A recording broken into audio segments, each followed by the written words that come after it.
Nous sommes le 24 décembre 1971.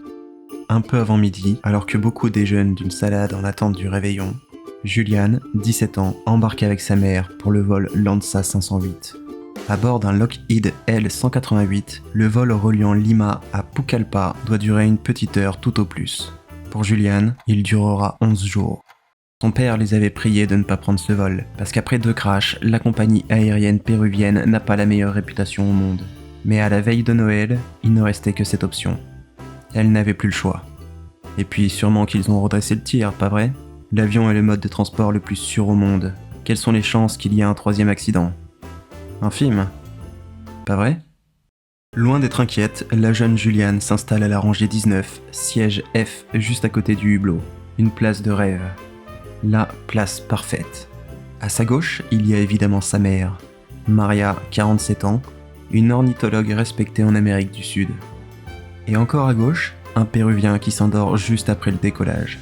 La première moitié du vol se passe dans la joie et la bonne humeur. Les 86 passagers vaquent à leurs occupations, excités de rentrer chez eux pour fêter Noël. Un repas de roi est servi par les 4 hôtesses de l'air, agréables et souriantes. Rêveuse, Juliane remarque un orage qui s'amoncelle devant eux. Elle ne s'en préoccupe pas, elle a déjà l'habitude de voyager dans les airs, mais elle remarque que sa mère est un peu anxieuse. Faut dire que les nuages noirs n'ont pas l'air très amicaux, et ils sont pile sur leur chemin. Quand le Lockheed rentre dedans, les turbulences commencent. L'avion connaît des soubresauts qui réveillent leurs voisins péruviens. Surpris, il demande ce qu'il se passe, mais personne ne lui répond. Tout le monde est préoccupé parce que les secousses empirent de seconde en seconde. La lumière du jour disparaît pour un noir total, profond et inquiétant, seulement entrecoupé par les flashs intenses des éclairs éclatant tout autour. Les nuages s'enroulent autour de l'appareil comme mus d'une volonté propre. Les passagers, apeurés, se cramponnent à leur siège tandis que les cadeaux de Noël tombent des compartiments. Juliane, effrayée, ne sait pas quoi faire. Quand une lumière blanche aveuglante surgit, la foudre frappe le moteur de l'aile droite et sa mère se met à crier. C'est la fin. Comme s'il n'attendait que ce signal, l'avion tombe en piqué. Tous les passagers crient d'horreur. Les bagages volent partout à travers les cabines. Puis d'un coup, Juliane se retrouve dans les airs. Le vent froid ballotte ses longs cheveux et lui pique les joues. Tout ce qu'elle entend à présent est le sifflement du vent dans ses oreilles. Quand, après ce qui lui paraît être une éternité, elle trouve le courage d'ouvrir les yeux, elle ne voit que le vide. À 3 km au-dessus du sol, commence sa chute libre. Elle remarque qu'elle est toujours accrochée à son siège. Ce n'est pas tant qu'elle a quitté l'avion, mais plutôt que lui l'a quitté elle. Seule sur sa rangée, elle commence à vriller dans les airs face vers le bas. La ceinture compresse son estomac, l'empêchant de respirer. C'est à ce moment-là qu'elle réalise avec une clarté absolue ce qui lui arrive. Avec une vélocité de 200 km/h, il lui faudra moins d'1 minute avant d'heurter le sol. Désemparée, impuissante, Juliane n'a même pas le temps de prier. Parce qu'au moment où elle voit la forêt amazonienne se rapprocher, vert profond, proche du brocoli, elle perd connaissance. Juste une pensée a le temps de s'immiscer. C'est pas comme ça qu'elle imaginait Noël.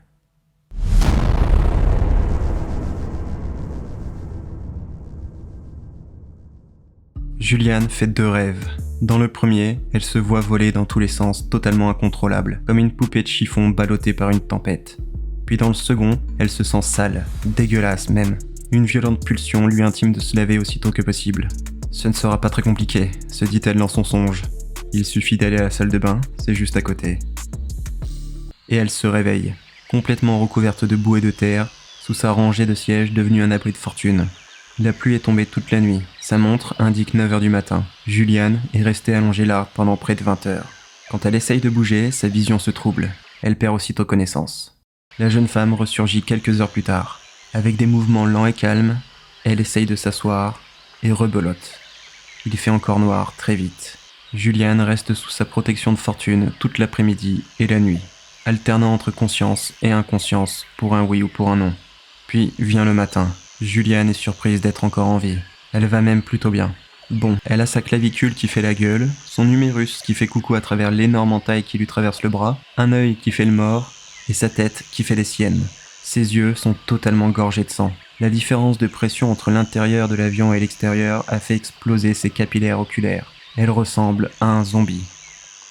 Le monde a beau tourner, elle comprend vite la situation dans laquelle elle se trouve. Seule au milieu des débris, les affaires des passagers se sont accrochées aux arbres comme des décorations de Noël.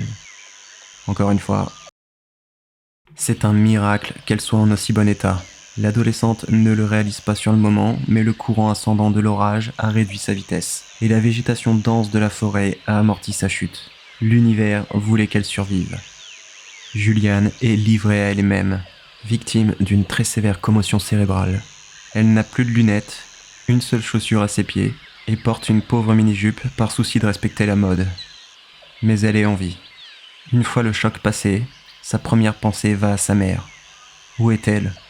La jeune femme rampe aux alentours en l'appelant. En vain. Elle crie de toutes ses forces, mais personne ne répond. Alors Juliane réalise qu'elle est seule, perdue dans la jungle de la forêt amazonienne.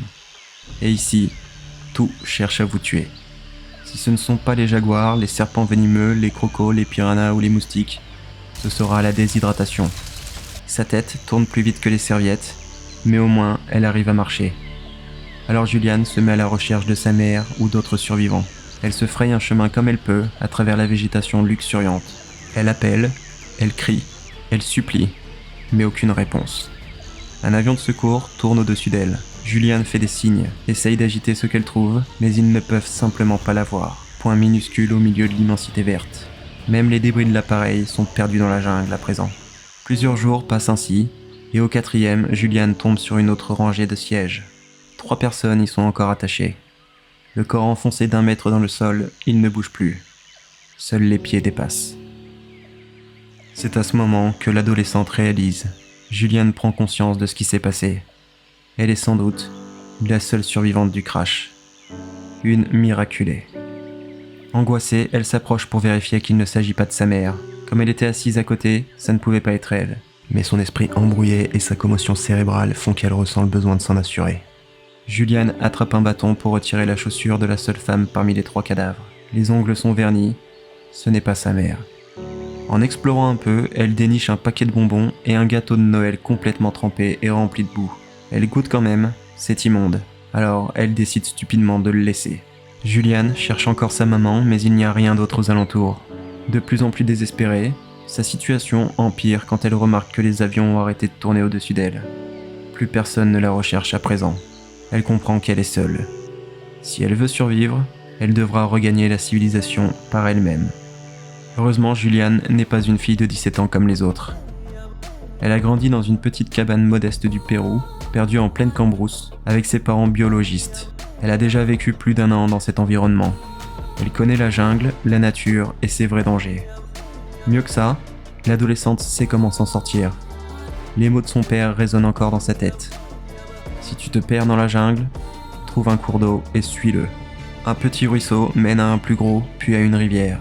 En la longeant, ce n'est qu'une question de temps avant de tomber sur des habitations. Juliane ne veut pas mourir.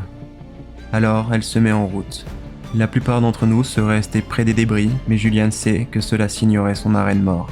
Elle déambule difficilement dans la jungle dense, progressant au hasard. Et alors qu'elle perd espoir, elle entend un bruit. Un cri bien particulier d'un animal qu'elle reconnaît. Les poulets à crête. Des oiseaux qui vivent toujours près d'un point d'eau. Et si elle le sait, c'est grâce à sa mère, ornithologue reconnue. Alors, elle change de direction et part vers la source des bruits. Et Juliane tombe sur un petit ruisseau s'écoulant entre 2 rochers. Elle le suit et arrive à une rivière. Parsemée de troncs d'arbres flottant au hasard, celle-ci est impraticable. Mais c'est tout ce qu'elle a. Loin de se douter qu'à quelques kilomètres à peine se trouve un fleuve, beaucoup plus grand, emprunté tous les jours, qui l'amènera très rapidement à des gens capables de l'aider, elle s'engage dans la rivière qu'elle a trouvée. Ses eaux sont infestées de créatures qu'on n'aime pas voir. Juliane, complètement myope, ne voit les crocodiles que lorsqu'ils sont juste à côté d'elle. Et quand eux la remarquent, ils plongent dans l'eau, directement dans sa direction. Mais Juliane n'a pas peur. Elle sait qu'ils évitent habituellement l'homme. Et ils passent juste en dessous d'elle sans la toucher. Sa véritable crainte sont les raies. Les voilà, les vrais démons de la jungle, avec leurs dards venimeux, capables de transpercer presque n'importe quoi. Et Juliane n'a qu'une sandale comme protection. Heureusement, elle ne croisera pas leur route. La jeune fille nage, progresse et parfois se laisse flotter. Elle n'a rien avalé depuis une semaine, mais étrangement, elle ne ressent aucune faim. Par chance, Elle trouve toujours un point d'eau pour boire. Le soir, elle déniche un petit coin où s'abriter. Elle passe ses nuits contre des troncs d'arbres avec des feuilles comme couverture. Lorsqu'il pleut, les gouttes glacées tombent comme des aiguilles sur sa peau. Et, tremblant de tout son être, elle n'arrive pas à fermer l'œil plus d'1 heure. Lorsqu'il fait beau, les moustiques la dévorent entièrement. Mais le pire, ce qui l'inquiète véritablement, c'est la plaie à son bras. Des mouches ont pondu leur lave et c'est tout un écosystème qui se crée dans l'entaille trop profonde pour qu'elle arrive à la nettoyer proprement. Elle s'affaiblit de jour en jour. Au 10e, l'adolescente est devenue totalement apathique. Juliane ne se soucie plus de grand-chose et se contente de se laisser flotter à la dérive sur cette rivière infréquentable. Au bout d'un moment, elle s'échoue sur la rive. Exténuée, il lui faut tout l'effort du monde pour tourner la tête.